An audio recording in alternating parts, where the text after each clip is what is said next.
Hi everybody! Here's Starry Hilder! I'm in my off-grid bathroom. Oh look! There's my compost toilet back there.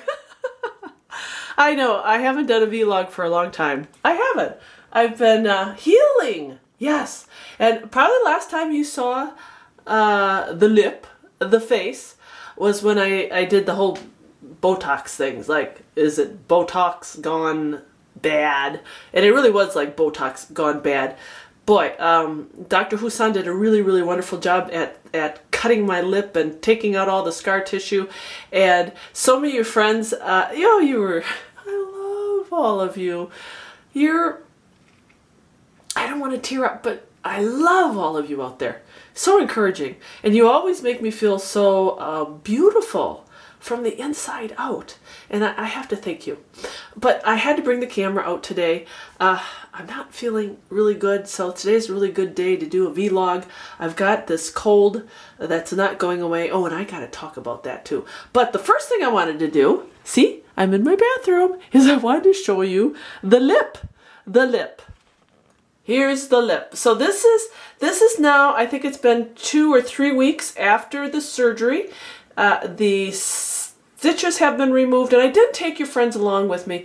I did some filming during that time, but it looked so bad. Oh, it looked so bad. Even I was horrified. I told Mr. Hilda I gotta delete these videos because they look pretty bad. But look, see? Close up. It's not bad, huh? I mean, better than the faceplant piece of meat I had underneath my nose at one time. So it does feel funny. I don't have a lot of sensation there anymore. It feels very thick still, tingly, numb, and then I get, oh, in the middle of the night, oh, shoots of pain, like, oh. It's like someone's taking like one of those little tiny forks and sticking it like right there. Ooh. But it's okay. It's okay. But he did straighten out the lip, so that looks a little bit better.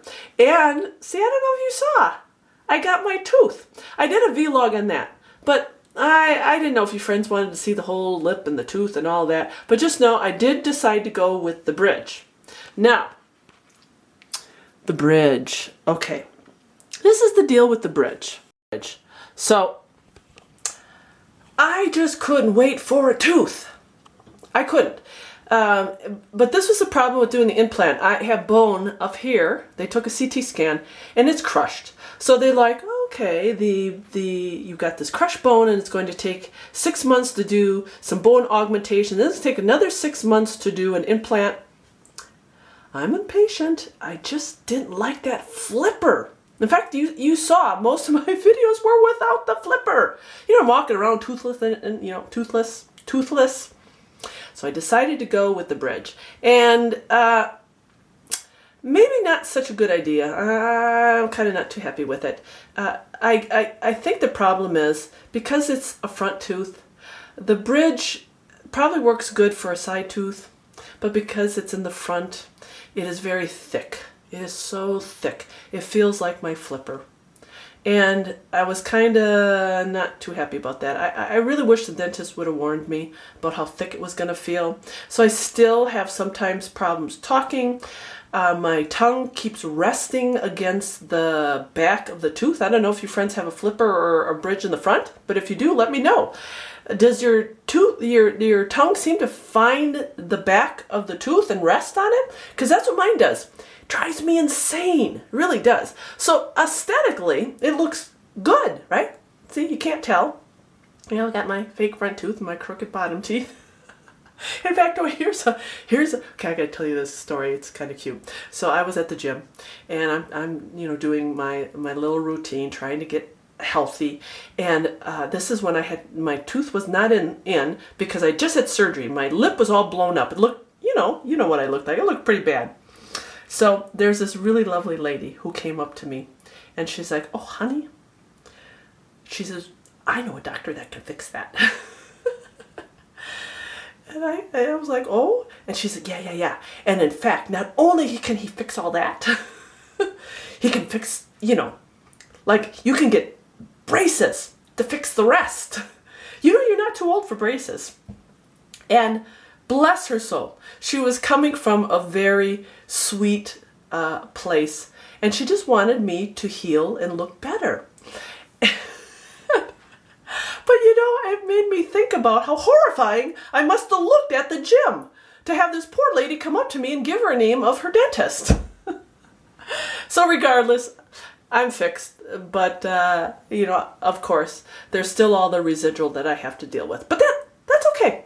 That's okay. Because you know what? I've come a long way, baby. Remember that commercial when I was a little girl? I think it was the Virginia Slims. Remember that? You come a long way, baby. My dad used to watch those commercials. Black and white TV. A turn knob. I'm dating myself.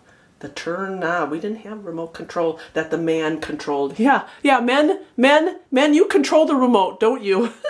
Don't tell me you don't. Okay, here's a cute one.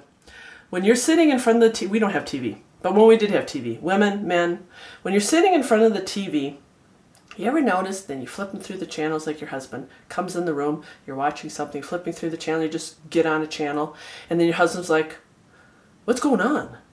Why is he leaving her? What's the deal?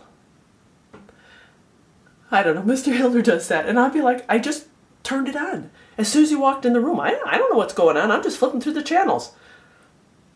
I don't know. That's what Mr. Hilder does. That's why we got rid of the TV, because, you know, we were flipping through the channels, never could find nothing, and then we'd land on a channel, and he seems to think that I know what's going on. Like I watched this before. Like, I don't know, I have like ESP with the television. Okay, now I'm just entertaining myself. I'm sorry, I'm sick today. Okay, so I'm sick today, so let's talk about this, okay? I gotta go sit down, so hold on. Get down and now I'm back. Okay. This is going to be the second part of my vlog, because now I'm going to be talking to you as Starry the Nurse. Because there is a reality here. I've been sick since, it's been about 5 days now. I usually never ever get sick. Throughout the course of my life, I've rarely ever gotten sick, and so same thing with Mr. Hilder. I have noticed throughout my nursing career, within the last probably 8 years, people are getting sicker. They're spending longer time in the hospital, and antibiotics are not working. In fact, I have seen more people within the last 5 years in the hospital have to come back for IV therapy, antibiotic therapy, after their stay in the hospital to knock out or treat whatever they have. I mean, it's not making any sense. And I know one of the big fingers that we need to point at is the medical establishment. Doctors! What is the problem? It's pharmaceuticals and doctors. You know, this has gotten too big for everybody. Here's a prime example. Starry, me. Look at what I got here. Look at this. I'm going to show you what I got here. I've got a big old bottle of AMOXICILLIN. Yeah, AMOXICILLIN. Why was this prescribed to me? Okay, I'm a really good doctor. It was prescribed to me for my surgery on my lip, right? But think about this. I'm such low risk. You know, my accident did not affect my immune system. I am still strong and I am still healthy. My immune system is not compromised. So why would the doctor order amoxicillin 3 times a day for a lip procedure that really wasn't that complicated? I'm at low risk. This is the problem. They're overprescribing these antibiotics. Now, lucky for me, I filled it, went home, took one, and then I thought to myself, Starry, what are you doing? And there it sits. It sits in my medicine cabinet, along with all the other medications that the doctors tried to prescribe me. But friends, I'm telling you, antibiotics. We are in trouble in this country. I am seeing way too many sick people, again, coming back for IV antibiotics because throughout their lifetime they have been overprescribed antibiotics, and the bacteria is getting stronger. And the bacteria is so smart. It shares information. It shares information in your body, which makes it more resistant to the next antibiotic that you have to take. And then pretty soon we're going to get to a place where our hands, we're going to be like this. What do we do now? And we're getting so close. My hospital, I have a very small hospital. We have seen more cases of influenza A this year. And people getting sicker and sicker. I'm sick. My coworkers are sick. Everybody's sick. People that you don't see getting sick. Healthy people with good immune systems getting sick because the bacteria is so much stronger. The strains are so much stronger. We have to start doing something, and it has to start with you friends at home. The CDC even now recommends, don't go and call your doctor every time you're sick and ask for an antibiotic. You have to be your own advocate. Because the doctors, and I'm in the profession, I love the doctors that I work with. We've got an outstanding group of doctors at my hospital. And a lot of the hospitals that I was exposed to, very good doctors. But the bigger hospitals, you just kind of fall between the cracks. You're just a number. And so they just write out the scripts. That's just what they do. So you have to be an advocate for yourself. Get off the antibiotics.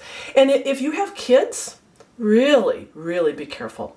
Really be careful, because it starts young. You know, if we're older now and we've messed it up, the only thing you can do is eat healthy, exercise, stay at a good consistent weight, watch your cholesterol, watch your blood pressure, all of that good stuff.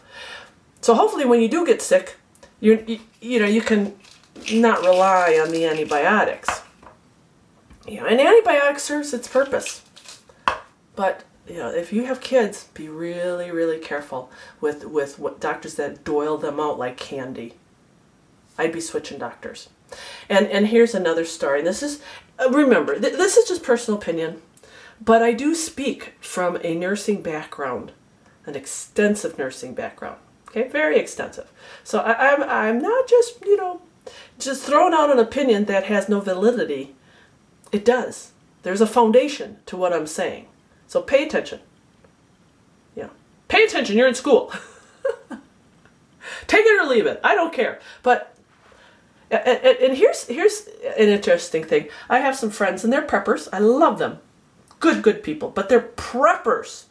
100% preppers. And he came over here about a month ago and he said, Starry, they're changing the law on fish antibiotics. You won't be able to get any more fish antibiotics. Okay, well, I'm not panicking. Preppers have a tendency to stock up on all that stuff, and that's fine. But we're stocking up on the wrong stuff. If you're relying on the fish antibiotics to save you in an SHTF situation, you're relying on the wrong thing. Keep yourself healthy. Can your own food. Hunt your own food. Fish. It's pretty basic. God created everything that we need. And yes, the medical establishment helps with that.